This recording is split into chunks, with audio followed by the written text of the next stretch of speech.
Hello दोस्तों, पिछले episode में हमने देखा था कि एनेट ठान लेती है कि वो ग्रैंड ड्यूक से हर रोज 3 बार मिलेगी, जिससे कि वो ग्रैंड ड्यूक को थोड़ा अच्छे से समझ पाए। और वो ग्रैंड ड्यूक के कमरे में जाके तुरंत उन्हें सुला देती है। फिर लॉयक को सुलाने के बाद एनेट जब अपने कमरे में लौटने लगती है तो उसे कुछ मेट्स आपस में गॉसिप करते हुए दिख जाती है और उन्हें देखकर एनेट की मेट उन्हें इस देर रात को ऐसा करने से मना करती है। और बातचीत खत्म होने के बाद जब वो मेट जा रही थी तब वही मेट एनेट को एक सस्पिशियस सी लुक देती है।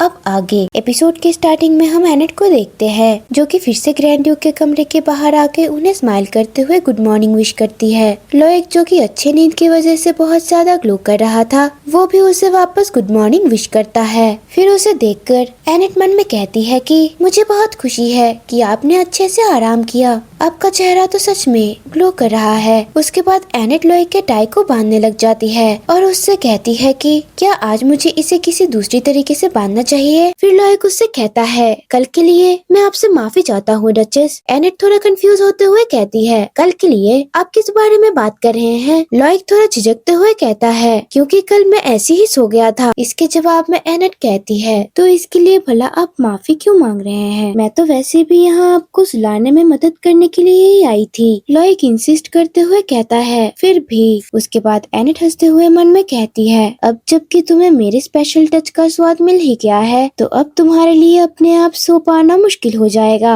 थोड़ी देर बाद हम फिर से एनेट को ड्यूक के पास देखते हैं जो कि इस बार उसके ऑफिस के पास आ गई थी और इसको यहाँ पे देख के ड्यूक कंफ्यूज होकर एनेट से पूछता है ग्रैंड डचेस आप यहाँ इस वक्त मेरे ऑफिस में क्यों आई है। एनेट स्माइल करते हुए कहती है मैं तो बस बहुत ज्यादा बोर हो गई थी तो सोचा कि क्यों न इस बहाने मैं आपसे मिल लूं। ड्यूक थोड़ा परेशान होते हुए कहता है दरअसल मुझे आज सुबह एक मीटिंग अटेंड करनी है। एनेट उससे कहती है कि हाँ मुझे पहले से ही पता है, मैं यहाँ आपको परेशान करने के लिए नहीं आई हूँ, मैं बस यहाँ एक किताब पढ़ूंगी, आप मेरी तरफ ध्यान मत दीजिए और अपना काम करते रहिए। उसकी बात सुन के लॉयक एनेट से कुछ नहीं बोल पाता और फिर से वो अपना काम करने लग जाता है। एनेट किताब को देखते हुए मन में कहती है मैं तो बस ड्यूक के टाई बांधने के और तरकीब सीखने के लिए किताब लेके आई थी, पर क्या बुक बनाने वाले ने इलस्ट्रेटर को आधे रास्ते में ही पैसे देना बंद कर दिया। ये ड्राइंग्स इतनी अजीब क्यों है। पर इन अजीब सी किताबों से तो ग्रैंड ड्यूक खुद ही एक परफेक्ट फोटो की तरह लगते हैं। फिर ड्यूक की नजर एनेट पे पड़ती है जो कि उसे जाने अनजाने में घूरे जा रही थी और वो एनेट से पूछता है क्या आपको कुछ चाहिए डचेस। फिर ड्यूक को सुनकर एनेट होश में आते हुए कहती है ओ नहीं, मैं तो बस मैं आपको इसलिए देखे जा रही थी क्योंकि आप बहुत ज्यादा हैंडसम हो। जो सुन के ड्यूक तो बिल्कुल शॉक ही हो जाता है और शर्म के मारे उसके कान भी लाल हो जाते हैं। फिर ड्यूक एनेट से कहता है आप ऐसी बातें किसी से भी कह देती है ना ग्रैंड डचेस। एनेट तुरंत कहती है क्या किसी से भी, मेरे स्टैंडर्ड्स बहुत हाई है, मैं बिल्कुल भी ऐसी इंसान नहीं हूँ जो कि ऐसी बातें ऐसे ही किसी को हल्के में कह दे। फिर एनेट की बात सुन के ड्यूक कुछ भी नहीं कह पाता और वो बस ब्लश करते रहता है। थोड़ी देर बाद ड्यूक के ऑफिस में लियोन कुछ डॉक्यूमेंट्स लेके आता है और लॉयक से कहता है कि कमांडर आपने जो ट्रेनिंग शेड्यूल रिक्वेस्ट किया था लेकिन उसकी बात कंप्लीट होने से पहले ही एनेट लियोन को यहाँ पर देखकर खुश होते हुए उसको बुलाती है। फिर लियोन भी एनेट को यहाँ पे देखकर बहुत ज्यादा खुश हो जाता है और एनेट को ग्रीट करता है। उन लोगों को ऐसे देखकर लॉयक मन में सोचने लगता है कि क्या कहा सर लियोन, डचेस को लियोन का नाम कैसे पता चला और वो उसे उसके नाम से क्यों बुला रही है। फिर लियोन वो डॉक्यूमेंट्स देते हुए लॉयक से कहता है ये रहा वो ट्रेनिंग शेड्यूल जो आपने पूछा था।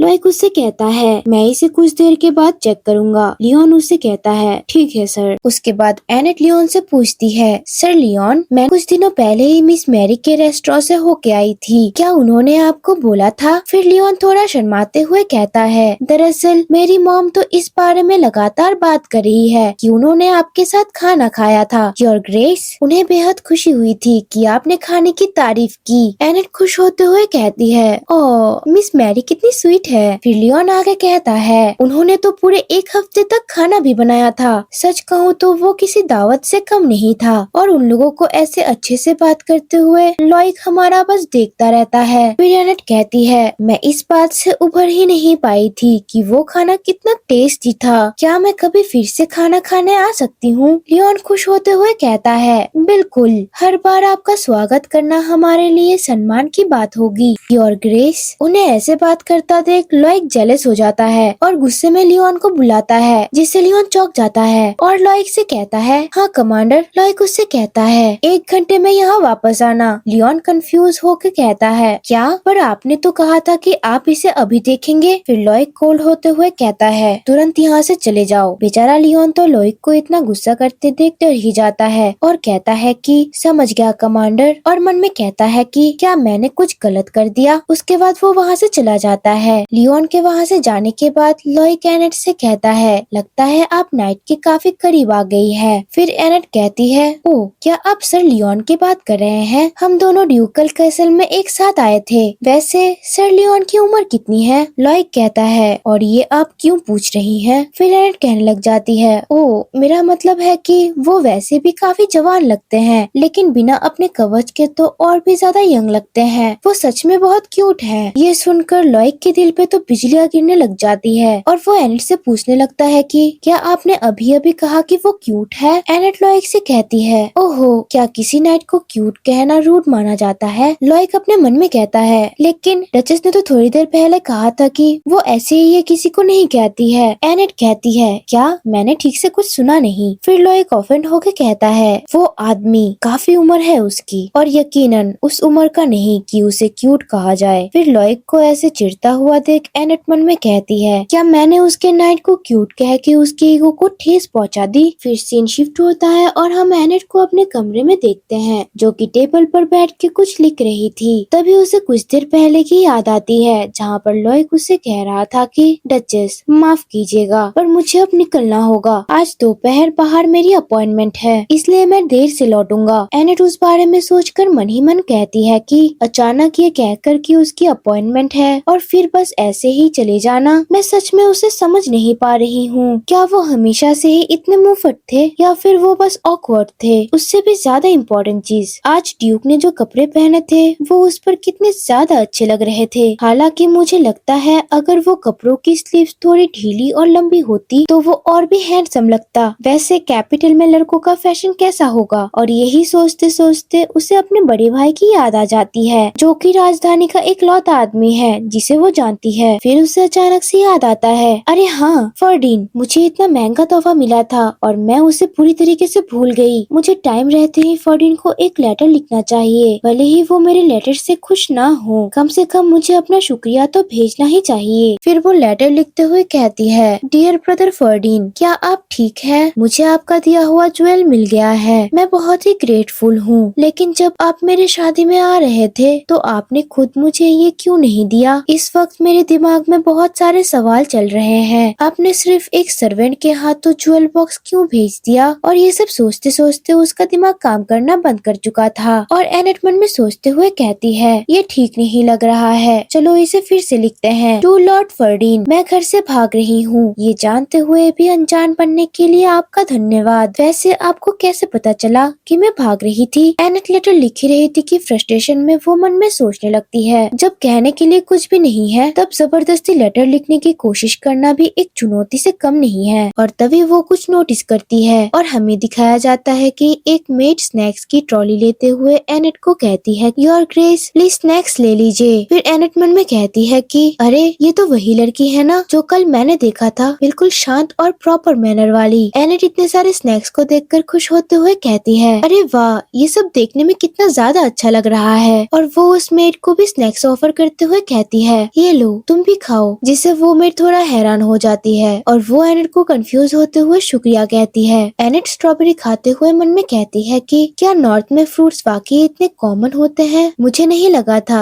कि इतने ठंडे क्लाइमेट में फ्रूट्स आसानी से उग सकते हैं। कितनी हैरानी की बात है। कम से कम अब मैं फिर से साफ सोच पा रही हूँ। ठीक है चलो एक सही तरीके से ग्रीटिंग से शुरू करते हैं, फिर मैं आगे सोचूंगी कि मुझे और क्या कहना है। फिर एनेट की मेड उससे पूछती है कि योर ग्रेस, क्या मैं जमीन पे पड़े हुए इन सारे पेपर्स को हटा दूं? एनेट उससे कहती है, हाँ हाँ जरूर, इन्हें हटा दो। उसके बाद वो मेड सारे पेपर्स को लेकर कमरे से बाहर आ जाती है और अपने यूनिफॉर्म में छुपा लेती है। सीन शिफ्ट होता है और हमें रात का सीन दिखाया जाता है, जहाँ एनेट फिर से लॉयक के कमरे के बाहर आई थी और वो लॉयक को आवाज देते हुए कहती है, योर ग्रेस, क्या आप अंदर हैं? फिर कमरे से लॉयक निकलता है और दरवाजा बंद कर देता है, जिससे एनेट थोड़ा हैरान हो जाती है। लॉयक एनेट से कहता है, एक बात है जो मैं आज दोपहर को आपसे कह नहीं पाया था। आज से मैं चाहता हूँ कि आप रात में यहाँ मेरे कमरे पे ना आए, क्योंकि इतनी देर रात को एक दूसरे के कमरों में जाना किसी अच्छी बात का कारण नहीं बन सकता। जो सुन के एनेट बस लॉइक को हैरान होके देखती रहती है और लॉइक से पूछती है, तो इसमें क्या गलत बात है? लॉइक कहता है, हाँ, एक ऐसी शादी जो रिश्ता 1 साल में खत्म हो जाएगा। लॉइक कंटिन्यू करते हुए कहता है, डचेस, मुझे पता है कि आप बस अपने दया और अच्छी नीयत से मुझे अफेक्शन दिखा रही थी, पर मुझे नहीं लगता है कि आपको मेरी जिंदगी में इतना भी शामिल होना चाहिए। एनेट मासूम सी शक्ल बनाते हुए उससे कहती है, ड्यूक, क्या मैं आपको इतना ज्यादा अनकंफर्टेबल फील करवा रही थी? ड्यूक इसके जवाब में कहता है, मैं एक ऐसा इंसान हूँ जो अकेले रहने की आदत डाल चुका है, और वैसे भी मुझे आगे भी ऐसे ही जीना पड़ेगा। फिर एनेट कहने लगती है, तो इसका मतलब ये है कि मुझे बस यहाँ रात में ही नहीं आना चाहिए, है ना? लॉइक कंफ्यूज होते हुए कहता है, इसका मतलब ये बिल्कुल नहीं है कि बाकी सब कुछ भी ठीक है। एनेट थोड़ा उदास होके कहती है, ठीक है, समझ गई ड्यूक। उसके बाद लॉइक एनेट को गुड नाइट कहकर दरवाजा बंद करके वापस कमरे के अंदर चला जाता है। फिर एनेट थोड़ी उदास होकर मन में सोचने लगती है, मैं तो आज ड्यूक के हाथ को मसाज देने के लिए खुशबूदार तेल भी लेके आई थी। दूसरी जगह हम लॉइक को देखते हैं, जो कि दरवाजा बंद करने के बाद वहाँ बस खड़ा रहता है और वो सोचने लगता है कि लगता है मुझे उसे कर्ज के बारे में बताकर उसे इन सब में जोड़ना नहीं चाहिए था। उसके बाद वो चलकर टेबल पे पड़े हुए एक डॉक्यूमेंट को उठा लेता है और उसे देखते हुए उसे कुछ बातें याद आने लग जाती है। जब फेरल उसे थोड़ा गुस्सा होते हुए कह रहा था, जैसा कि आप देख सकते हैं, हर ग्रेस को ऊपर ऊपर से तो मार्केस की प्यारी बेटी के रूप में दिखाया जाता है, लेकिन ये अफवाह काफी तौर पे सच्ची मानी जाती है कि वो तो असल में मार्कियोनेस की किसी और आदमी से पैदा हुई नाजायज बेटी है। क्या आप अभी उनके साथ इतना कूल बिहेव करेंगे? ये सब जानने के बाद भी फिर सीन प्रेजेंट टाइम में शिफ्ट होता है और हम देखते हैं लॉइक मन में गुस्सा होते हुए कहता है, क्या कहा था उसने, हमारी डचेस? जिसे दूर से बेचारे फेरल की अचानक से रोंगटे खड़े हो जाते हैं। उसके बाद वो पेपर को टेबल में फेंकते हुए मन में कहता है, वैसे भी ग्रैंड डचेस के बारे में जो अफवाहें हैं उनकी सच्चाई मायने नहीं रखती। मार्केस उसे किसी न किसी तरह इस्तेमाल करेगा ही। अगर लोगों को पता चल गया कि सिर्फ मेरे टच से ही वो औरत मर सकती है, तो ब्लेनम में अफरा तफरी मच जाएगी और वो पुरानी बातें याद करने लग जाता है, जहाँ हम लॉइक के फादर को कर्ज की वजह से तड़पते हुए देखते हैं। वो रोते हुए कह रहे थे कि नहीं, ये मेरे बेटे के साथ नहीं हो सकता। अगर मुझे पता होता कि ये कर्ज मेरे बेटे को विरासत में मिलेगी, तो मैं कभी भी उस ड्रैगन के साथ कॉन्ट्रैक्ट ही नहीं करता। वो दर्द से तड़पते हुए कहते हैं, हे भगवान, ये सोचकर ही डर लगता है कि लॉइक को भी ये दर्द विरासत में मिलेगी। ये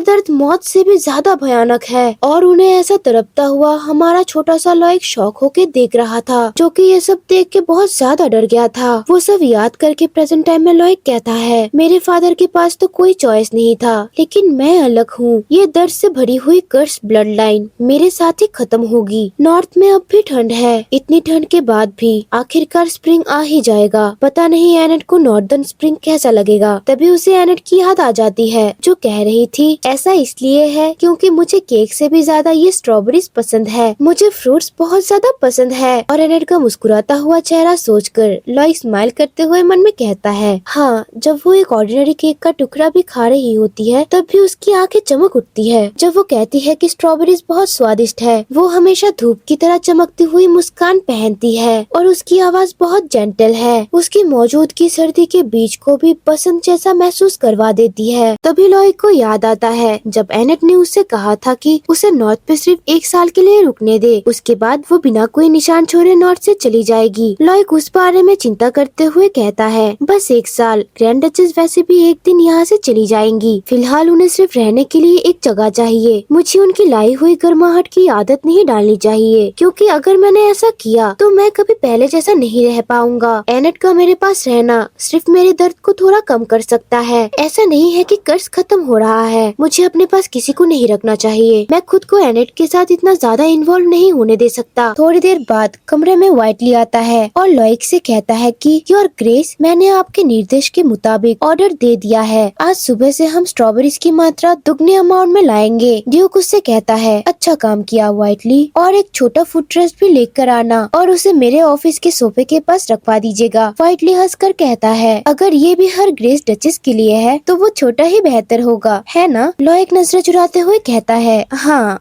वो व्हाइटली बोलते ही जा रहा था, वो उस पे हाथ रखकर आराम कर सकती है, इससे उन्हें काफी कंफर्टेबल लगेगा। वो स्ट्रॉबेरीज खाते हुए किताब पढ़कर बहुत खुश होंगी, जिससे लॉयक व्हाइटली को कुछ भी नहीं कह पाता। फिर लॉयक थोड़ा शर्मा कर मन में कहता है, ये एनेट से इन्वॉल्व होना नहीं है। मैंने देखा था कि वो मेरे ऑफिस में यूँ बैठकर बुक पढ़ते हुए बहुत ज्यादा अनकंफर्टेबल थी और देख के ये लग रहा था कि ऐसे पढ़ते हुए उसके बाजू में भी दर्द हो रहा था। मैं इसे बस देखकर नजरअंदाज नहीं कर सकता हूँ। हाँ, इतना इन्वॉल्व होना काफी होगा। फिर हमें सुबह का सीन दिखाया जाता है, जहाँ पे व्हाइटली एनेट को टी सर्व कर रहे थे और एनेट एक बुक को बड़े गौर से पढ़ रही थी। फिर एनेट मन में सोचती है कि मुझे चिंता हो रही है कि ग्रैंड ड्यूक ने ठीक से नींद ली होगी या नहीं। मुझे डर था कि इतनी जल्दी अगर मैंने उन्हें परेशान कर दिया तो कहीं वो हमेशा के लिए दूर रहने को ना कह दे। और तभी एनेट एक स्ट्रॉबेरी को उठाते हुए और खाते हुए मन में कहती है, खैर उस बात को छोड़ो, यहाँ की स्ट्रॉबेरी वाकई में बहुत टेस्टी है या फिर सिर्फ मुझे ही लग रहा है। ये फ्रूट्स आजकल बहुत ज्यादा ही दिख रहे हैं। तभी सामने से फेरल ग्रैंड डचेस को पुकारते हुए आता है और एनेट कहती है, सर फेरल, आप यहाँ पे बहुत दिनों बाद मिले। फिर फेरल बोलता है, मैं काफी टाइम तक कैसल से दूर था, इसलिए काम भी काफी ज्यादा जमा हो गया है। और तभी एनेट को एक आवाज सुनाई देती है और वो थोड़ा चौंक भी गई थी। फिर तभी हम लॉयक को देखते हैं जो कि फेरल के पीछे था। फिर एनेट खुश होकर आगे बढ़ते हुए कहती है, योर ग्रेस, लगता है आप घूमने के लिए बाहर गए थे। फिर लॉयक कहता है, मैं बस काम के सिलसिले में वॉच टावर की तरफ जा रहा था। फिर एनेट लॉयक की तरफ देखकर मन में सोचती है, मुझे लगा था कि वो शायद थोड़ा खुश हो गया होगा, पर मुझे लगता है कि अभी भी पूरी तरह गुस्से में है। वो तो आज अपना टाई भी नहीं पहने। उसके बाद फेरल कहता है, मैंने देखा है कि आप एक किताब पढ़ रही है। फिर एनेट खुश होकर कहने लगती है, हाँ, ये एक रेसिपी बुक है। तभी फेरल उस बुक का नाम पढ़ने लगता है, जिसमें लिखा था कि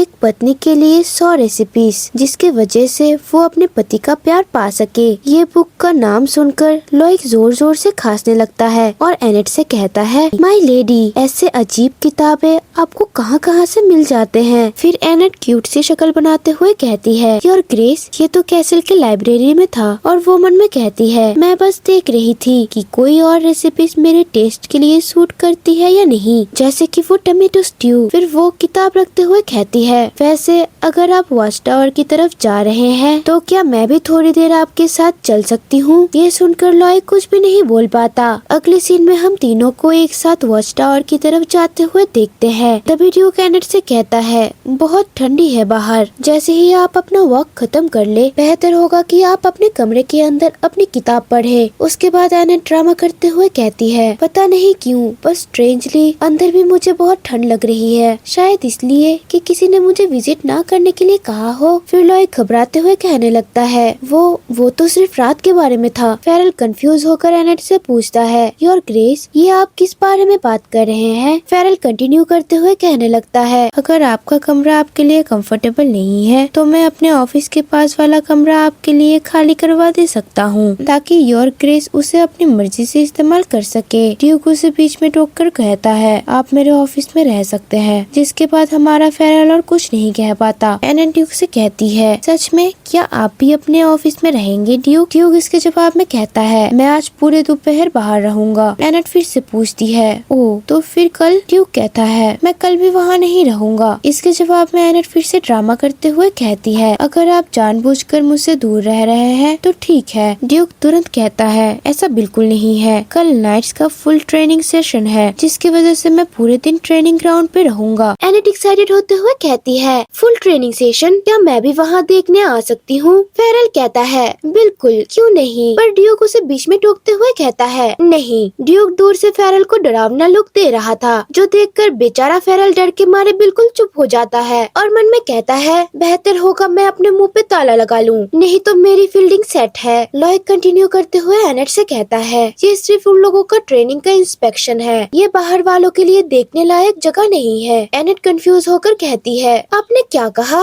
बाहर वाला। फिर वो उदास होकर कहने लगती है, अब आप बहुत हार्श हो रहे हैं ड्यूक, मैं आपकी वाइफ हूँ जिससे आपने शादी के कस्में खाए हैं योर ग्रेस। ये सुनकर लॉयक बिल्कुल जम सा जाता है। फिर एनेट फेरल की तरफ इशारा करते हुए कहती है, आपका प्रॉक्सी जिन्होंने आपकी जगह मुझसे शादी की थी यहीं पे खड़े हैं और फिर भी आप मुझे किसी अजनबी की तरह ट्रीट कर रहे हैं। सर फेरल ने जो रिंग मेरी उंगली पे पहनाई थी उसका एहसास अभी भी मेरे जहन में ताज़ा है ना सर फेरल? फेरल डरते हुए कहता है, योर ग्रेस वो। पीछे से लॉयक मन में सोचता है, अच्छा तो वो शादी की रिंग थी। एनेट कंटिन्यू करते हुए कहती है, मुझे वैसे भी किसी न किसी वक्त नाइट से रस्मी तौर पर मिलवाया जाना ही है। मैंने बस सोचा कि क्यों न अब जब सब एक साथ होंगे तो ये अच्छा मौका होगा। लॉयक कहता है, रस्मी तौर पर मिलवाना? ये सुनकर एनेट परेशान होकर कहती है, एक मिनट योर ग्रेस, कहीं ऐसा तो नहीं कि आप मुझे उनसे इंट्रोड्यूस कराने के बारे में सोच ही नहीं रहे थे? एनेट की बातें सुनकर लॉयक हैरान होकर सोचने लग जाता है, मैंने तो कभी किसी औरत को कैसल में लाने के बारे में सोचा भी नहीं था, इसलिए मैंने कभी ये सोचा ही नहीं कि ग्रैंड डचेस के आने के बाद मुझे क्या करना होगा। मैं वाकई में बहुत बुरा पति हूँ। एनेट कहती है, ऐसा हो ही नहीं सकता कि आप अपनी पत्नी के बारे में इतनी लापरवाही करे योर ग्रेस, है ना? फिर लॉयक कुछ देर चुप रहता है और कहता है, ठीक है, आप फुल ट्रेनिंग सेशन के दौरान नाइट्स को ग्रीट कर सकते हैं। ये सुनकर एनेट खुश होकर कहती है, ये तो बहुत अच्छी बात है। वेल, मुझे अचानक एक जरूरी काम याद आ गया है तो मैं अब चलती हूँ। उसके बाद एनेट वहाँ से चली जाती है। फिर लॉयक फेरल को बुला के कहता है, सारे नाइट्स को तुरंत अभी के अभी ट्रेनिंग ग्राउंड पर इकट्ठा करो। फेरल हैरान होते हुए कहता है, क्या? पर आप तो अभी वॉच टावर जा रहे थे ना? लॉयक गुस्से में कहता है, क्या तुम ग्रैंड डचेस को निराश देखना चाहते हो? क्या तुम चाहते हो वो कहे कि हम किसी मार्केस के नाइट से भी बेकार हैं? ये सुनकर फेरल घबराते हुए कहता है, बिल्कुल नहीं, मैं सर हेड्रिक को तुरंत नाइट्स को बुलाने के लिए कहता हूँ। लॉयक उसे ऑर्डर देता है, उन्हें कहो कि पूरी तैयारी के साथ आए, मैं खुद उनका इंस्पेक्शन करूंगा और ट्रेनिंग ग्राउंड को तब तक साफ करो जब तक धूल का एक जर्रा भी ना रहे। फेरल कहता है, जी कमांडर। उसके बाद लॉयक कहता है, तो फिर चलो यहाँ से। वेल, अगले सीन में हम एनेट को एक ड्रेस शॉप के अंदर देखते हैं जहाँ पर पहली बार एनेट का बहुत अच्छे से स्वागत किया जाता है। शॉप की ओनर एनेट को देखकर बोलती है, आपको सर्व कर पाना ही हम सबके लिए सौभाग्य की बात है योर ग्रेस ग्रैंड डचेस। मेरा नाम लिमोंड्रिया है। एनेट उनसे कहती है, मैं यहाँ इसलिए आई हूँ क्योंकि मैंने सुना है कि आपका ड्रेस शॉप पूरे नॉर्थ में सबसे ज्यादा फेमस है। वो कंटिन्यू करते हुए कहती है, कल वो दिन है जब मैं पहली बार सारे नाइट्स को फॉर्मली ग्रीट करने वाली हूँ, इसीलिए मैं उन्हें तोहफे के तौर पर कुछ हैंकरचीफ भी देना चाहती हूँ। इसके जवाब में लिमोंड्रिया कहती है, योर ग्रेस प्लीज थोड़ी देर इंतजार कीजिए। उसके बाद वो तुरंत पीछे मुड़कर बाकी स्टाफ को इशारा करती है और उसे देखकर वो दोनों स्टाफ कुछ डिजाइन एनेट के सामने पेश करते हैं और एनेट से कहती है, योर ग्रेस प्लीज आप हमें बताइए, अगर आपको इन चीजों में से कुछ पसंद आया हो तो हम लोग आपके मुताबिक कोई सा भी डिजाइन बना सकते हैं। उसके बाद एनेट नॉर्टन से पूछती है, सर नॉर्टन, ब्लैंडम में कुल कितने नाइट्स मौजूद हैं? नॉर्टन इसके जवाब में कहता है, जो डिविजन्स अभी मिशंस पर है उन्हें छोड़कर कल के ट्रेनिंग में कुल 99 नाइट्स हिस्सा ले रहे हैं। एनेट शॉक होते हुए मन में सोचती है, क्या कहा इसने? 100 नाइट्स? पर वो लोग तो नॉर्मल सिपाही नहीं है, इतने सारे नाइट्स यहाँ पर कैसे हो सकते हैं? यही सोचकर एनेट हिचकिचाते हुए कहती है, मैडम लेमोंड्रिया, बस एक ही दिन में 99 रुमाल बनाना बिल्कुल नामुमकिन होगा, है ना? एनेट की बात सुनकर लेमोंड्रिया शॉक होकर कहती है, क्या कहा आपने माय लेडी? 99? लेमोंड्रिया का रिएक्शन देखकर एनेट थोड़ा ड्रामा करते हुए कहती है, जैसा कि आप जानते हैं मैं ज्यादा वेलकम्ड ग्रैंड डचेस नहीं हूँ। शायद सारे नाइट्स पर मेरा एक अच्छा इम्प्रेशन छोड़ने की कोशिश में मैं थोड़ा ज्यादा ही आगे बढ़ गई। मैंने आपसे एक अनरीजनेबल रिक्वेस्ट मांग कर दी, इसलिए प्लीज इसे बस भूल जाइए। एनेट की ये बातें सीधा लेमोंड्रिया के दिल पे जाके लगती है और वो तो रो ही देती है। उसके बाद सर नॉर्टन एनेट को एक सजेशन देते हुए कहते हैं कि योर ग्रेस, अगर हम ऑर्डर को कई शॉप्स में बांट दे तो कैसा रहेगा? गोल्ड लैंड में और भी कुछ दुकानें हैं। एनेट चिंता करते हुए कहती है, ये नाइट ऑर्डर के लिए एक स्पेशल गिफ्ट है, मैं इतने लापरवाही से तैयारी नहीं कर सकती। ये तो सिर्फ और सिर्फ कोटरे से ही बनना चाहिए, जो नॉर्थ का सबसे बेहतरीन ड्रेस शॉप है। एनेट की बातें तो सीधा लेमोंड्रिया के दिल पे वार कर देती है और वो ब्लश करते हुए मन में सोचने लगती है, अभी अभी ग्रैंड डचेस ने कोटरे को नॉर्थ की सबसे बेहतरीन ड्रेस शॉप कहा, है ना? उसके बाद वो एनेट के पास जाके उससे पूछती है, ग्रैंड डचेस, क्या आपके मन में कोई स्पेसिफिक एम्ब्रॉयडरी है? एनेट कहती है, एम्ब्रॉयडरी? हाँ, मेरे दिमाग में एक डिजाइन है। फिर वो एक पेपर में वो डिजाइन ड्रॉ करने के बाद कहती है, डिजाइन कुछ ऐसा रहेगा। लेमोंड्रिया कहती है, ठीक है, मैं कोशिश करके देखती हूँ योर ग्रेस। एनेट हैरान होकर होकर कहने लगती है, सच में क्या ये वाकई मुमकिन होगा? लेमोनिया जोश में आकर कहती है, आप चिंता मत कीजिए योर ग्रेस, मैं आपको नॉर्थ का सबसे बेहतरीन हैंकरचीफ बना के दूंगी। ये सुनकर शॉप के दोनों असिस्टेंट चिंता करते हुए कहती है, ये तो वाकई बहुत बड़ा ऑर्डर है, पूरे 99, वो भी एक दिन में। लगता है हमें पूरी रात जगकर बिना कोई ब्रेक लेते हुए ये काम पूरा करना होगा। ये सुनकर एनेट उनसे कहती है, मैं आप सबका दिल से शुक्रिया अदा करती हूँ। जब तक आप लोग डेडलाइन से पहले ये पूरा कर देते हैं, मैं आपको बताए गए दाम के डबल प्राइस पे कर दूंगी। पैसे का नाम सुनते ही उन दोनों के दिल में भी तीर चल ही जाता है। फिर वो दोनों भी जोश में आके एनेट से कहती है, हम इन्हें इस तरह से तैयार करेंगे कि आप निराश नहीं होंगी योर ग्रेस। उनको ऐसे जोश में आते हुए देख एनेट मन में सोचने लगती है, लगता है फाइनेंशियल थेरेपी सच में सबसे बेस्ट है। और उससे कहती है, इतनी अचानक मेरे रिक्वेस्ट को एक्सेप्ट करने के लिए एक बार फिर से आप लोगों का दिल से शुक्रिया। मुझे आप सब पर पूरे तरीके से भरोसा है। एनेट की स्माइल देखकर शॉप के सारे लोग ब्लश करते हुए कहते हैं, ओ माय गॉश, ये कितनी ज्यादा प्यारी है। कोई भला इतनी प्यारी तरीके से कैसे स्माइल कर सकता है। उसके बाद हम अगले सीन में देखते हैं जहाँ पर सारे नाइट्स ट्रेनिंग के लिए इकट्ठा हो चुके थे और हमारी एनेट भी ग्रैंड ड्यूक के साथ वहाँ पे मौजूद थी। फिर सारे नाइट्स एक साथ एनेट को ग्रीट करते हैं। एनेट उन सबसे कहती है, आखिरकार मुझे ब्लैनम की रक्षा करने वाले शूरवीर नाइट से मिलने का मौका मिल ही गया। मुझे पता है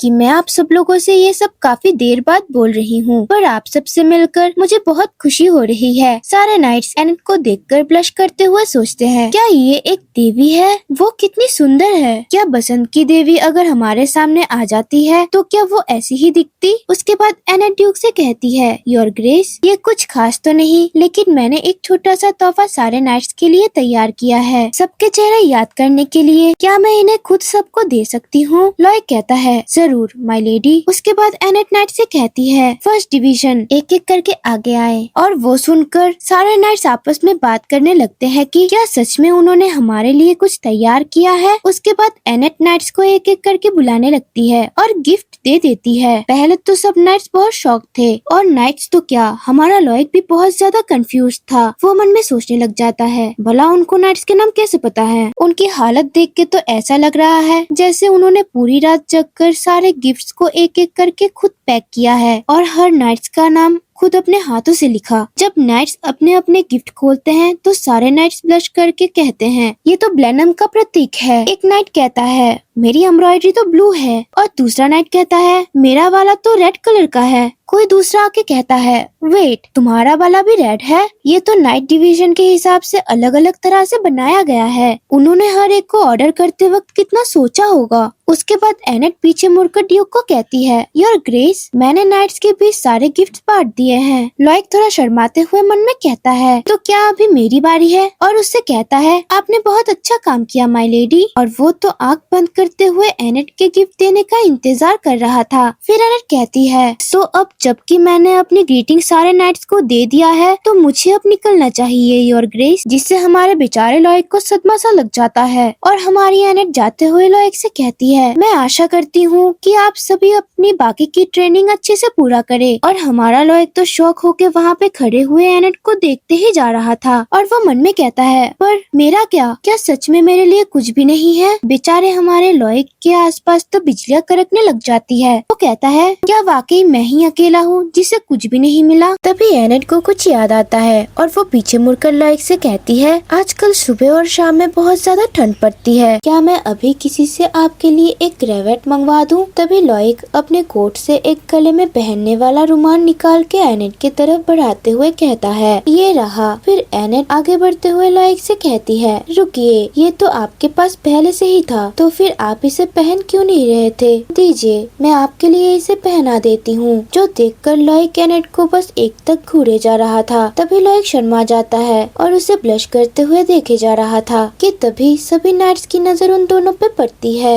और उन दोनों को इतना लवी डवी देख के उन सभी की आंखें फटी की फटी रह जाती है। फिर वो लोग मन में सोचने लगते हैं कि सोचने वाली बात है, कमांडर किसी को इतना कैजुअल तरीके से उसे अपने आप को छूने दे रहा है। एनेट तो पूरी जी जान से उसी टाई को बांधने में लगी थी। ये देखकर लॉयक ब्लश करते हुए हल्के से मुस्कुराता है, जैसे मानो उसके दिल में एनेट के लिए फीलिंग्स आ गई हो। तभी हमें नाइट्स को दिखाया जाता है जो कि एक दूसरे से कह रहे थे लगता है वो हर ग्रेस डचेस के साथ काफी अच्छे तालमेल रखते हैं, लेकिन हर ग्रेस तो राजधानी की मशहूर विलेनस के रूप में जानी जाती थी, है ना? पर इतनी प्यारी कोई भी लड़की विलेनस हो ही नहीं सकती। तभी एनेट हंसते हुए कहती है, लीजिए ये हो गया। फिर सीन शिफ्ट होता है एनेट पे, जो कि दरवाजे के पीछे से लॉयक को बुलाते हुए कहती है, योर ग्रेस। फिर लॉयक उसे चौंकते हुए देखता है। तभी वो थोड़ा झिझकते हुए उससे कहती है, अभी रात नहीं हुई है तो मेरे अंदर आने में कोई प्रॉब्लम नहीं है ना? ड्यूक थोड़ा शर्माते हुए कहता है, हाँ अंदर आ जाइए। एनेट कहती है, मैं बस इसीलिए यहाँ पे आई हूँ क्योंकि मुझे आपको कुछ देना था। तभी वो एक पोटली को ड्यूक के तरफ आगे बढ़ाते हुए कहती है,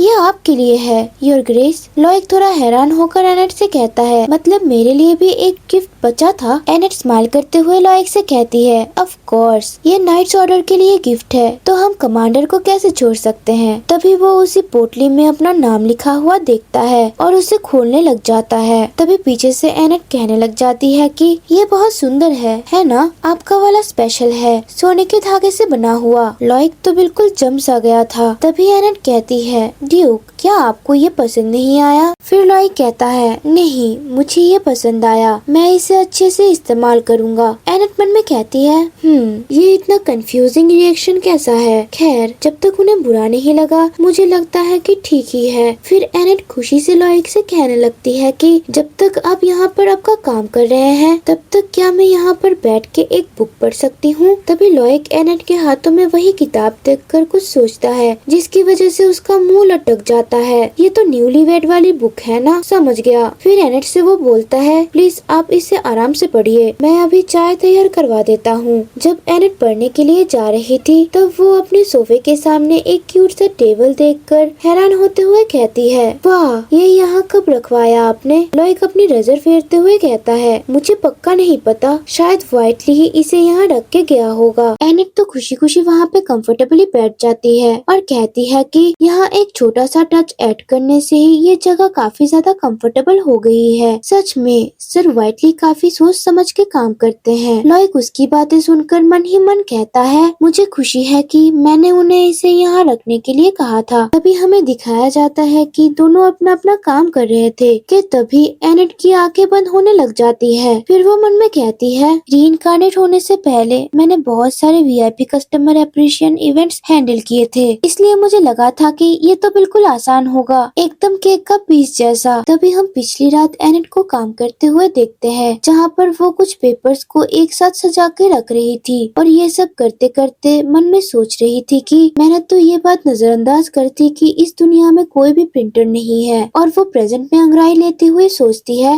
हैंडक्राफ्ट करना, डेकोरेशन करना, रिबन्स बांधना, पूरी रात ये सब करने के बाद अगर मुझे नींद नहीं आती तो वही अजीब होता। लॉयक अपना काम ही कर रहा था कि वो नोटिस करता है एनेट टेबल पर ही सर रखकर सो गई है। तभी वो एनेट की तरफ आगे बढ़ते हुए कहता है, मैं सोच ही रहा था कि यहाँ इतनी शांति क्यों है। फिर वो एनेट से कहने लगता है, डचेस आप अपने कमरे में जाकर आराम से सो जाइए। उसके बाद वो एनेट के कंधे को पकड़कर जगाने की कोशिश करता है कि तभी वो एनेट की तरफ गौर से देखता है और मन में कहता है कि ये काफी अच्छा लग रहा है। तभी हम एनेट को देखते हैं जो कि चैन से सो रही थी और वो सोते हुए बहुत प्यारी भी लग रही थी। लॉयक तो एनेट की तरफ प्यार से देखे ही जा रहा था। फिर वो मन में सोचने लगता है, मैं उसे बिना जगाए वापस भेजना चाहता हूँ, लेकिन अगर उसे उठाते वक्त चोट लग गई तो क्या मुझे किसी को बुलाना चाहिए? नहीं, फिर तो कोई और आदमी उसे उठाएगा। ये सोचकर ही लॉयक को गुस्सा आने लगता है। फिर वो एनेट की पुरानी बातें याद करने लगता है, जहाँ पर एनेट लॉयक से कह रही थी कि मैं कल की बात कर रही हूँ, मुझे जरा सा भी दर्द नहीं हुआ था। क्या इसका मतलब ये है कि श्राप मुझ पर काम नहीं करता? मुझे दर्द नहीं हुआ पर मुझे कुछ अजीब फील हुआ जब आपने मुझे थामा था। आप जानते हैं वो मुझे काफी काफी ज्यादा अच्छा लगा था।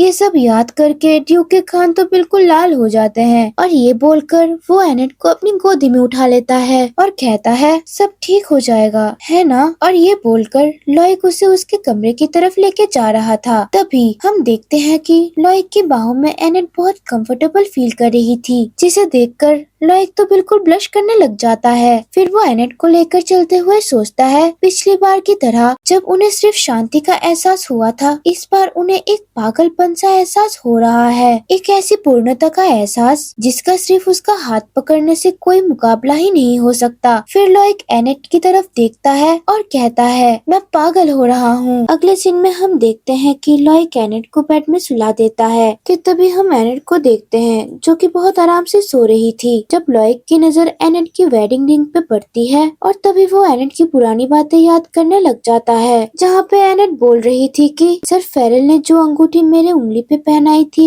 उसका एहसास अभी भी मेरे दिल और दिमाग में ताजा है। फिर वो ये सब सोचकर गुस्सा करते हुए मन में सोचता है मैं कितना बेवकूफ हूँ, मुझे खुद ही शादी में चले जाना चाहिए था। उसके बाद वो एनेट की तरफ ध्यान से देखने लग जाता है और सोचता है कि एनीवे मुझे लग रहा है कहीं उसे इस इयरिंग्स की वजह से दिक्कत तो नहीं हो रही है। तभी लॉयक ब्लश करते हुए एनेट की तरफ बढ़ता है और इयरिंग्स को खोलने की कोशिश करता है और सोचता है ये शायद ठीक ही होगा, अगर मैं उसे थोड़ा सा टच करूँ तो ये सही रहेगा ना। तभी हम देखते हैं कि लॉयक कोशिश कर रहा था इयरिंग्स को खोलने की और ब्लश करते हुए बिल्कुल टमाटर बन चुका था। तभी लॉयक कल सुबह की बात याद करने लग जाता है, जहाँ पर लॉयक एनेट के रूम के बाहर खड़ा था और मन में कह रहा था मैं कुछ देर तक ग्रैंड डचेस के बेडरूम के दरवाजे के सामने इंतजार कर रहा था। मेरा ये मतलब बिल्कुल नहीं था कि वो मुझसे मिलने ना आए, शायद मैं कुछ ज्यादा ही हार्श हो गया था। और वहाँ से जाते हुए कहता है ऐसी बात इस तरह के एक्सप्रेशन के साथ कहने पर शायद वो डर गई होगी। फिर लॉयक डिनर टेबल पे बैठ के सोचने लगता है हालांकि मैंने सोचा था कि वो नाश्ते के लिए आएगी, लेकिन मेरे ब्रेकफास्ट करने पे इतना जोर देने पर भी वो नहीं आई। मैं अपने काम पे ध्यान नहीं दे पा रहा हूँ। क्या मैं राजधानी से आई हुई उस नाजुक स्वभाव की लेडी पर ज्यादा ही हार्श हो गया? हे भगवान, मुझे इतना ज्यादा भी नहीं करना चाहिए था। हम देखते हैं लॉयक और फेरल वॉच टावर की तरफ जा रहे थे और फेरल को एनेट गार्डन में दिख जाती है। तभी वो एनेट को बुलाने लगता है और कहता है your majesty grand duchess. Grand duchess का नाम सुनकर लॉयक थोड़ा हैरान होकर देखने लगता है और तभी एनेट भी लॉयक को नोटिस कर लिया था और वो ब्लश करते हुए स्माइल कर रही थी। ये देखकर ड्यूक जैसे शांत सा हो गया था। लॉयक के चेहरे में मानो एक अजीब सी शांति थी जो कि वो बोल के बयां नहीं कर पा रहा था। तभी हम लोगों को प्रेजेंट का सीन दिखाया जाता है, जहाँ पर एक मेड रोज की तरह एनेट के रूम पे गर्म पानी लेकर आ जाती है और लॉयक को उसके कमरे में देखकर घबराते हुए कहती है अरे योर ग्रेस आप यहाँ पे। फिर वो मेड शर्माते हुए लॉयक से कहती है माय लॉर्ड मुझे माफ कीजिए, मुझे लगा था कि कमरा खाली है, मैं थोड़ा गर्म पानी लेके आई हूँ। बेचारा लॉयक शर्म के मारे वो मेड से कहता है उसे यहाँ रख दो और बाहर निकल जाओ। वो मेड घबराते हुए कहती है ठीक है माय लॉर्ड। फिर हम गर्म पानी के ट्रे को टेबल पे रखा हुआ देखते हैं और लॉयक अपने सिर पे हाथ रखते हुए मन में कहता है ग्रैंड डचेस को रात में मुझसे मिलने से मना करने के बाद आखिर में मैं ही खुद उसके बिल्कुल पास सोया हुआ पकड़ा गया, कितना बेकार लग रहा है ये। नेक्स्ट सीन में एनेट की नींद खुल जाती है और बेड से उठते हुए सोचती है क्या ये तो मेरा रूम है। मुझे याद है कि कल मैं ड्यूक के ऑफिस में बैठकर एक किताब पढ़ रही थी, बस इतना ही याद है। तभी वो कल रात वाली मेड आ जाती है और एनेट से कहती है क्या आप उठ गए? तभी एनेट उस मेड से पूछती है क्या तुम्हें पता है कि कल मैं अपने बेडरूम में कैसे वापस आ गई थी? तभी वो मेड कहती है कल रात। ये बोलकर वो शर्माते हुए अजीब से स्माइल करते हुए कहती है। ये देखकर एनेट ने मन में सोचा इसको अब क्या हो गया, ये इतना शातिर सी नजर क्यों दे रही है मुझे। तभी वो मेड कहती है जब आप सो रही थी तब हिज हाइनेस ग्रैंड ड्यूक खुद आपको देखने के लिए आए थे। एनेट चौंकते हुए कहती है क्या ग्रैंड ड्यूक खुद आए हैं? तभी वो टेबल पे पड़े हुए इयरिंग्स को देखती है और सोचती है कि इसमें कोई हैरानी नहीं, उसने तो उस छोटी सी चीज को भी उतारने के लिए एक्स्ट्रा मेहनत करी होगी। इयरिंग्स को इतना अच्छे से रखा देख एनेट सोचने लगती है मैं तो होश में भी चीजों को इतनी सफाई से नहीं रखती। और वो ड्यूक को इमेजिन करने लग जाती है और सोचती है वो मुझे यहाँ तक पूरे रास्ते कैसे उठा के लाए होंगे, राजकुमारी के जैसे बाहों में उठाकर। ये तो हो ही नहीं सकता, पक्का उसने मुझे आलू की बोरी की तरह कंधे पे ही उठा लिया होगा, है ना। एनेट तो अपना सिर पकड़ लेती है और कहती है चाहे जैसे भी हो, ये कितना शर्मनाक है। मैं तो शर्म से मर ही जाऊंगी। मैं इतनी गहरी नींद में कैसे सो गई कि मुझे कुछ पता ही नहीं चला। उसके बाद एनेट मेड से पूछती है, ये सब छोड़ो, अब ग्रैंड ड्यूक कहाँ है? फिर वो मेड कहती है, मैंने सुना था कि ड्यूक किसी काम से बाहर गए हैं और शाम से पहले वापस नहीं आ पाएंगे। फिर एनेट मन में कहती है, मुझे डर था कहीं उनसे सामना हो गया तो सिचुएशन थोड़ी ऑकवर्ड हो जाएगी, इसीलिए ये सुनकर मुझे थोड़ा सुकून मिला। तभी एनेट थोड़ा उदास हो जाती है और सोचती है, फिर भी ग्रैंड ड्यूक के बिना मैं पूरे दिन क्या करूँगी? मुझे पता नहीं कि मैं अब क्या करूँ। बिल्कुल टमेटो स्ट्यू खाऊंगी और क्या। और हमें एनेट को टमेटो स्ट्यू खाते हुए दिखाया जाता है। तभी सर लियोन की मॉम आती है और एनेट से कहती है, मुझे माफ कीजिएगा योर ग्रेस, हमारे पास कोई प्राइवेट रूम नहीं है, इसीलिए मुझे हमेशा आपको इस कोने में बैठाना पड़ता है। फिर एनेट मिस मैरी से कहती है, अरे ऐसी बात बिल्कुल नहीं है, मैंने ही कहा था ताकि मैं दूसरे कस्टमर को डिस्टर्ब ना करूं। तभी एनेट मिस मैरी के स्ट्यू की तारीफ करते हुए कहती है, फिर भी मुझे अभी भी लगता है कि आपका स्ट्यू दुनिया की सबसे डिलीशियस चीजों में से एक है। फिर लियोन की मॉम खुश होते हुए एनेट से कहती है, योर ग्रेस आप तो बहुत ज्यादा दयालु हैं। उसके बाद एनेट कहती है, मैं बस यूं ही नहीं कह रही हूँ मैम, ग्रैंड ड्यूकल एस्टेट के हेड शेफ भी आपके जैसा लाजवाब स्ट्यू नहीं बना सकते। ये बोलते बोलते एनेट उदास होते हुए कहती है, और दुख की बात ये है कि जब भी मेरा मन करे मैं यहाँ बार बार आ भी नहीं सकती। एनेट की प्यारी प्यारी बातें सुनकर मिसेस मैरी खुश होते हुए कहती है, क्या मैं आपके लिए टमेटो स्ट्यू का रेसिपी लिख दूं? फिर एनेट हैरान होते हुए कहती है, रेसिपी? क्या सच में आप अपने रेस्टोरेंट की सीक्रेट रेसिपी मुझे यूं ही दे देंगी? तभी लियोन की मॉम कहती है, ये कोई खास सीक्रेट रेसिपी नहीं है, हर परिवार बस इसे थोड़ा थोड़ा अलग तरीके से बनाता है, मैं अभी आपके लिए लिख देती हूँ। फिर एनेट उदास होते हुए मन में कहती है, मुझे लगता है कि मैं हमेशा से ही आपकी एहसानमंद रहती हूँ मैडम मेरी, ये थोड़ा सा शर्मनाक लग रहा है मुझे। फिर एनेट मन में सोचने लगती है, क्या कोई ऐसा काम नहीं है जो मैं मैडम के लिए कर सकूं? प्लैनम किंगडम में इतने ज्यादा मुसाफिर नहीं आते, देखने से लगता है कि ज्यादातर लोग यहाँ खाने के लिए आते हैं, रात गुजारने के लिए नहीं। फिर एनेट मिस मैरी से पूछती है, यहाँ ज्यादा कस्टमर नहीं दिख रहे हैं, क्या ये ऑफ सीजन है? मिसेस मैरी कहती है, ब्लैनम का असल में कोई भी ऑफ या ऑन सीजन नहीं होता, बस इस जगह में शुरू से ही ज्यादा मुसाफिर नहीं आते। तभी लियोन की मॉम एनेट से कहती है, फिर भी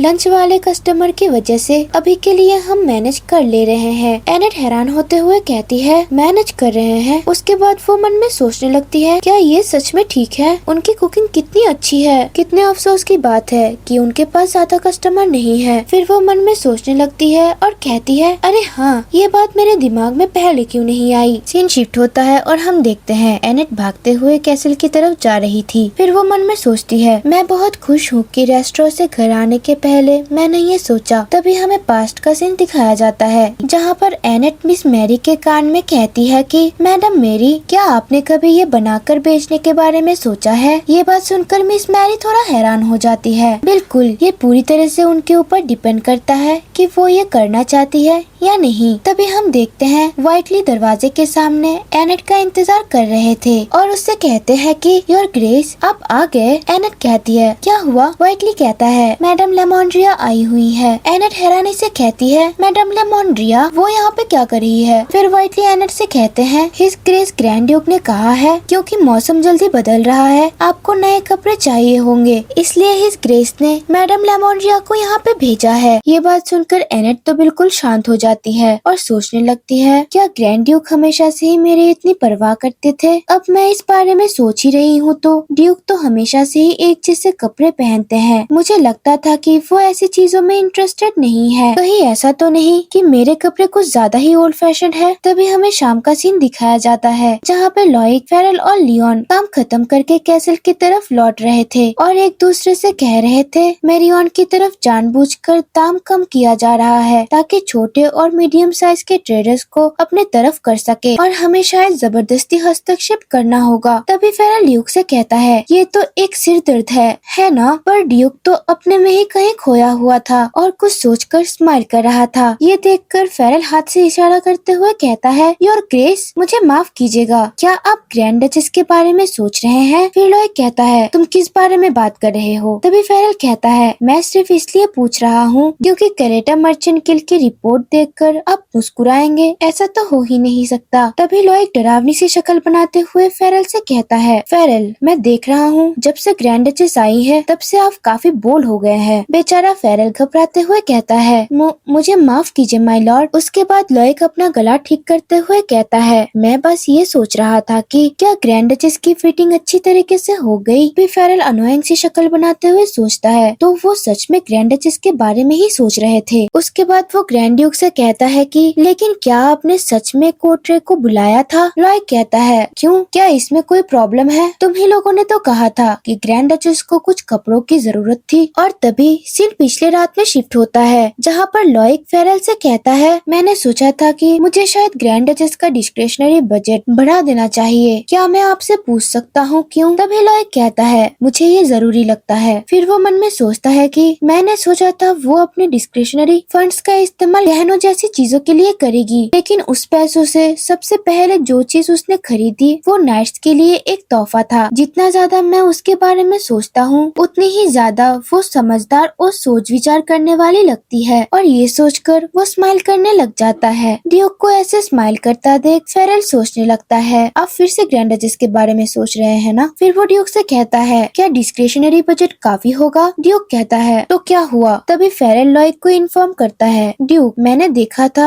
जो सामान हर ग्रेस अपने साथ लाई थी उनके पास कपड़े और एक्सेसरीज दोनों ही कम लग रहे थे, और जो ज्यादातर कपड़े वो अपने साथ लाई थी वो काफी साधारण थे। लॉयक मन में कहता है, क्या ग्रैंड डचेस के कपड़े? तभी वो एनेट के बारे में गहराई से सोचकर कहता है, वैसे मैंने तो इस बारे में कभी ध्यान ही नहीं दिया, मुझे हमेशा से लगा कि वो जो भी पहनती है उसमें वो खूबसूरत ही लगती है। उसके बाद लॉयक फेरल से कहता है कि तो फिर मैं ग्रैंड डचेस के वार्डरोब के लिए अलग से बजट सेट कर देता हूँ। फेरल कहता है, लेकिन हर ग्रेस अभी भी ब्लेनम से ठीक से वाकिफ नहीं है और बिना कोई अटेंडेंट के उन्हें किसी रेप्यूटेबल ड्रेस मेकर तक ठीक से गाइड करने वाला उनके पास अभी तक नहीं है। फिर लॉयक फेरल से बोलता है, तो फिर ब्लेनम में सबसे मशहूर ड्रेस मेकर कहाँ से मिलेगा? वो जगह राजधानी के कारीगरी के टक्कर की होनी चाहिए। तभी फेरल ड्यूक से कहने लगता है, जो दर्जी से मैं कपड़े सिलवाता हूँ वो सिर्फ मर्दों के कपड़े बनाना जानता है। तभी वो दोनों सोचते हैं, और रही बात ड्रेस की, आखिर वो हमें कहाँ मिलेगा? तभी लॉयक मन में सोचता है, मुझे अब क्या करना चाहिए? हम देखते हैं। लियोन उससे मिलने आता है और हंसकर कहता है, क्या आप किसी मशहूर ड्रेस मेकर की बात कर रहे हैं? नोबल वुमन के बीच में जो कपड़े मशहूर है उनमें कोट ड्रेस सबसे ज्यादा पसंदीदा है। जिसके जवाब में लॉयक कहता है, क्या कहा कोट ड्रेस? वो क्या है? फिर लियोन उसे एक्सप्लेन करने लग जाता है, हर ग्रेस ने हमें जो रुमाल गिफ्ट किए थे वो भी कोट ड्रेस से ही तैयार किया गया था। फिर वो चिढ़कर मन में सोचने लगता है, ऐसा हर बार क्यों हो रहा है कि इस लड़के को ग्रैंड डचेस के बारे में मुझसे ज्यादा जानकारी है। उसके बाद वो लियोन से कोल्डली कहता है, ठीक है, लेकिन पहले हमें ग्रैंड डचेस की परमिशन लेनी होगी, उसके बाद ही हम कोट्रे को यहाँ पे बुलाएंगे। उसके जवाब में लियोन थोड़ा आपत्ति करने लगता है कि पर कमांडर, ये गिफ्ट तो खास हर ग्रेस के लिए था ना? ड्रेस मेकर को यहाँ बुलाकर इतने सिंपल तरीके से ये ना करने के बजाय क्या ये अच्छा नहीं रहेगा कि आप थोड़ा और मीनिंगफुल तरीके से उन्हें एक गिफ्ट दे? फिर लॉयक लियोन की बातें सुनकर कहता है, क्या कहा एक गिफ्ट? मैं तो बस उनके लिए एक ड्रेस मेकर को अरेंज कर रहा था। कि तभी उन लोगों के बीच में से फेरल बोलता है, पर इसके बारे में थोड़ा सोचिए तो सही योर ग्रेस, सोचिए वो कितनी खुश हो जाएंगी अगर उन्हें पता चला कि ये उनके लिए एक सरप्राइज है। एनेट का हंसता हुआ चेहरा इमेजिन करके लॉयक सोच में पड़ जाता है, ग्रैंड डचेस, क्या वो इतनी खुश हो जाएंगी? सीन शिफ्ट होता है प्रेजेंट टाइम में, जहाँ पर फेरल थोड़ा झिझकते हुए कहता है, हाँ मैंने ये कहा जरूर है कि वो खुश हो जाएंगी, पर आपको पता है ना, किसी भी नोबल वुमन को कुछ भी बोलने से पहले 4 बार सोचना पड़ता है। आपको अपने शब्दों को लेके बहुत केयरफुल होना होगा। जितना मुझे लगता है अगर हम लोग उनके लिए ड्रेस मेकर को समन करते हैं तो वो ये मान बैठेंगी कि आप उनके पहनावे को लेके क्रिटिसाइज कर रहे हैं। और गाइस, हमारा फेरल इस बारे में बिल्कुल सही था, हमारी एनेट तो यही सोचकर बैठी थी। लॉयक गुस्से से भड़कते हुए कहता है, क्या क्रिटिसाइज उनके कपड़ों का? और मैं? फेरल उसे समझाता है, अरे मुझे पता है कि आप ऐसा नहीं करेंगे, पर क्या पता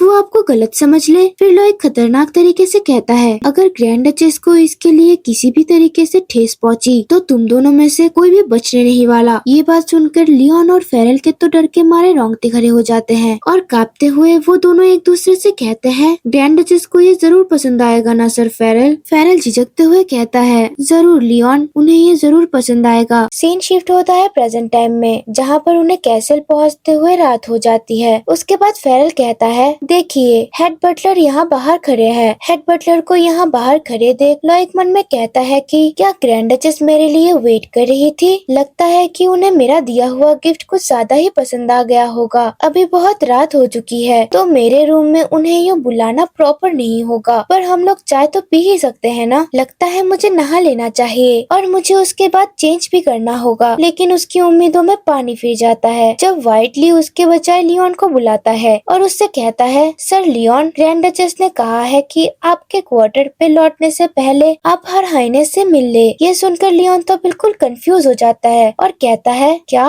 मैं? ये सुनकर बाजू में खड़ा हुआ हमारा लॉइक तो बिल्कुल टूट सा जाता है और ये देखकर पीछे से लियोन को तो पसीने आ रहे थे। हम देखते हैं लॉइक के गुस्से से आसपास एक खतरनाक ऑरा फैल जाता है और वो कहता है, इस सब का मतलब क्या है? वो सच में लियोन के लिए वेट कर रही थी बजाय मेरे? तभी ड्यूक व्हाइटली से गुस्से से पूछता है, ग्रैंड डचेस को सिर्फ लियोन चाहिए, पर किस वजह से? ये सुनकर व्हाइटली कहता है, उन्होंने मुझे नहीं बताया कि वो सर लियोन को क्यों बुला रही है। लॉइक फिर से उससे पूछता है, क्या डचेस ने बस उसको बुलाया? बटलर कहता है, हाँ आपने सही कहा, लियोन तो पीछे पूरा पसीने से भीगा हुआ था। उसके बाद फेरल घबराते हुए लियोन से कहता है, ओ सर लियोन, अच्छा होगा अगर आप वहाँ जाकर माहौल का अंदाजा लगा ले और वहाँ से होते हुए आप चुपके से हर हाइनेस को पूछ सकते हैं कि उन्हें गिफ्ट पसंद आया या नहीं। फेरल की बातें सुनकर लियोन हाँ में जवाब देता है। तभी लियोन ड्यूक के पास वहाँ जाने के लिए परमिशन मांगने आता है, पर लियोन को देखकर वो जेलस होते हुए कहने लगता है, मुंह से एक शब्द भी निकालने की हिम्मत भी मत करना। लियोन बेचारा रोते हुए कहता है, हाँ मैं समझ गया कमांडर। तभी सीन शिफ्ट होता है एनेट पे, जहाँ पर वो लियोन को कहती है, स्वागत है आपका सर लियोन। तभी लियोन थकावट वाली आवाज से एनेट को ग्रीट करता है और उसकी ऐसी हालत देखकर एनेट लियोन से पूछती है, अरे आप जरूर थक गए होंगे, क्या मैंने आपको किसी गलत टाइम पे बुला लिया? तभी लियोन थोड़ा उदास होकर कहता है, ऐसा बिल्कुल भी नहीं है योर ग्रेस, आपसे मिलना मेरे लिए ऑनर की बात है, मैं भला कैसे थक सकता हूँ। उसको देखकर एनेट सोचती है, इसका एक्सप्रेशन तो कुछ ठीक नहीं लग रहा। वैसे टेक्निकली देखा जाए तो ये काम के बाद बॉस का बुलावा है। अरे नहीं, एक मिनट, ये तो एक्चुअली में बॉस की बीवी का बुलावा है। उसके बाद एनेट लियोन से कह रही थी, इतनी रात को यहाँ पर आने के लिए आपको बहुत परेशानी उठानी पड़ी होगी, मैं इसके लिए आपसे माफी चाहती हूँ। मैं चाहती हूँ कि आप मेरे लिए एक चीज डिलीवर कर दे। तब लियोन कहता है, नहीं नहीं, ऐसी कोई बात नहीं है योर ग्रेस, ये तो कुछ भी नहीं है। आपने अभी अभी डिलीवरी कहा, लेकिन मुझे डिलीवरी क्या करना होगा? फिर एनेट लियोन की तरफ कुछ बढ़ाते हुए कहती है, क्या आप इसे मिसेस मैरी को डिलीवर कर सकते हैं? लियोन शॉक होकर कहता है, क्या ये मेरी मॉम को देना है? फिर एनेट कहती है, हाँ बिल्कुल, आप इसे खोल भी सकते हैं अगर आप चाहे तो। तभी हमें दिखाया जाता है कि उस बॉक्स के अंदर एक प्यारा सा ज्वेल था और एनेट स्माइल करते हुए लियोन से कहती है, मिसेस मैरी ने जो प्यार से टमेटो स्ट्यू का रेसिपी मुझे शेयर किया था, इसलिए ये बस मेरा उनको शुक्रिया अदा करने का एक छोटा सा तोहफा है। लियोन इमोशनल होते हुए एनेट से कहता है, योर ग्रेस, इस गिफ्ट के लिए बहुत बहुत शुक्रिया, मैं इसको सेफली डिलीवर कर दूंगा। एनेट हंसते हुए मन में सोचती है, मैंने अपने इमरजेंसी फंड का आधा हिस्सा इस पर खर्च कर दिया, लेकिन वो टमेटो स्ट्यू सच में इस इन्वेस्टमेंट का लायक था। तभी एनेट लियोन से पूछती है, सर लियोन, क्या आपके पेरेंट्स का बिजनेस ठीक नहीं चल रहा? फिर लियोन कहता है, यहाँ ज्यादा मुसाफिर नहीं आते और लोकेशन भी कुछ खास नहीं है, लेकिन आप चिंता मत कीजिए, हालात इतने भी बुरे नहीं है कि बंद होने की नौबत आ जाए। तभी एनेट मन में कुछ सोचने लग जाती है और कहती है, खाने का स्वाद काफी बढ़िया है, अगर थोड़ी सी प्रमोशन हो जाए तो बात मुंह ज़बानी जरूर फैल जाएगी। अरे अरे, मैं फिर से दखल देने वाली थी, मुझे अपनी ही परेशानियों की चिंता करनी चाहिए। हाँ, मुझे अपने काम से काम रखना चाहिए। फिर एनेट लियोन से ड्यूक के बारे में पूछते हुए कहती है, क्या हिज ग्रेस भी महल वापस आ गए? एनेट को ड्यूक की इतनी परवाह करते देख लियोन ब्लश करते हुए कहता है, जी हाँ, वो अभी अभी वापस आए हैं। तभी वो तो बिल्कुल पपी बन चुका था और पूछ हिलाते हुए कहता है, आज रात उनके पास और कोई प्लान नहीं है और लग रहा था कि उनके पास काफी वक्त है। फिर एनेट कहती है, ओ सच में? और ये कह के वो सोचती है, बहुत लेट हो गया है, क्या मैं उनको मेरे साथ चाय पीने के लिए रिक्वेस्ट करूं? मुझे भी उन्हें कुछ दिखाना है। उसके बाद सीन शिफ्ट होता है ग्रीन हाउस में, जहाँ पे एनेट लॉइक का इंतजार कर रही थी। फिर वो मन में सोचती है, मैंने ये जल्दबाजी में रिक्वेस्ट किया था, लेकिन फिर भी व्हाइटली ने इसे बहुत अच्छे से तैयार किया।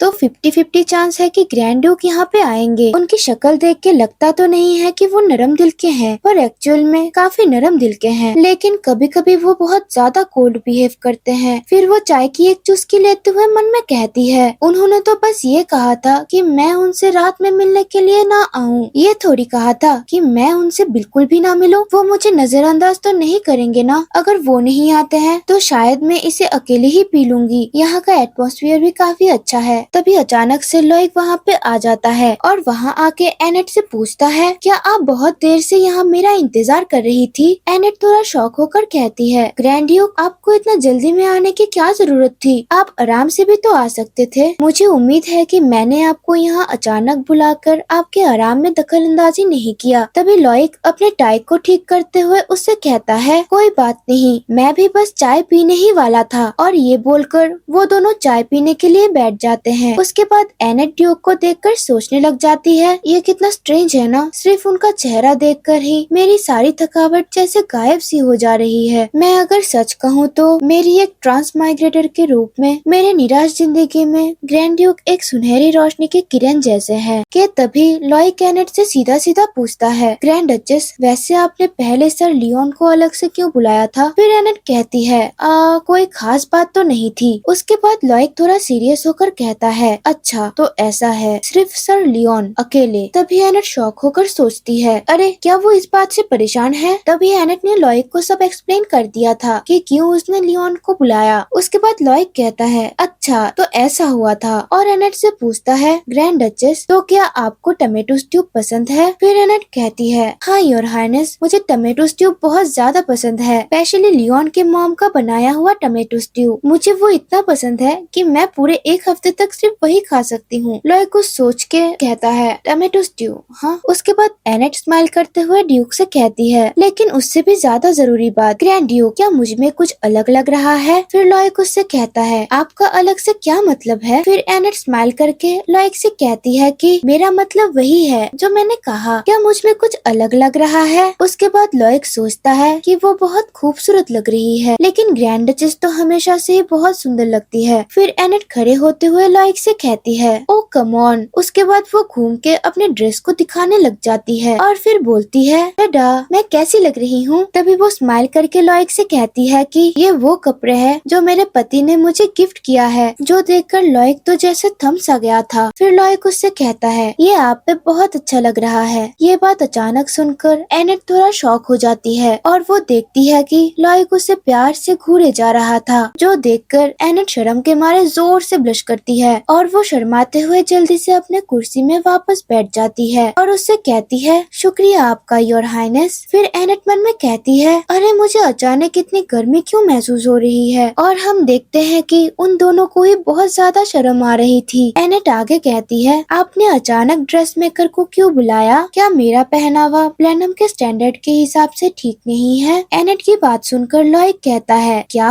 और तुरंत मना करते हुए कहने लगता है कि नहीं ग्रैंड डचेस, ऐसा बिल्कुल भी नहीं है। और उसने तो पैनिक में आके अपनी कप ही तोड़ दी थी, जिसके वजह से माहौल थोड़ा शांत हो गया था। और वो अपने कप को संभालते हुए कहने लगता है, ओ नहीं, ये सब क्या हो रहा है? लॉइक को ऐसा बिहेव करता देख एनेट हंसकर लॉइक से कहती है, मैं तो बस मजाक कर रही थी, प्लीज आप कप को मत तोड़िए। उसके बाद वो स्माइल करते हुए लॉइक से कहती है, शुक्रिया आपका ग्रैंड ड्यूक, आपकी वजह से मुझे बहुत सारे टेलर मेड कपड़े मिले हैं, लेकिन ये तो सच में गिफ्ट था। मैंने सही कहा ना? कहीं बाद में आप इसके लिए मुझसे बिल तो नहीं मांगने वाले हैं ना? जो सुनकर लॉइक भी स्माइल करने लगता है। तभी एनेट कहती है, अरे अब हंस क्यों रहे हैं? मैंने सच में बहुत पैसे खर्च किए हैं। अगर हमें एक कैसल को ही बेचना पड़ गया तो हमारा क्या होगा? एनेट की बात सुनकर लॉइक जोर से हंसते हुए एनेट से कहता है, और गाइस, हम पहली बार लॉइक का हंसता हुआ चेहरा देखते हैं, जहाँ पे वो बहुत प्यारा लग रहा था। तभी वो एनेट से कहता है, अगर ऐसी बात है तो मैं बिना कोई भी हिचकिचाहट के जरूर ऐसा ही करूँगा। प्लीज आप इसे बेझिझक एक्सेप्ट कीजिए, ये एक गिफ्ट है सिर्फ आपके लिए। जो सुनकर हमारी एनेट तो ब्लश करने लग जाती है और मन में कहती है, पता नहीं क्यों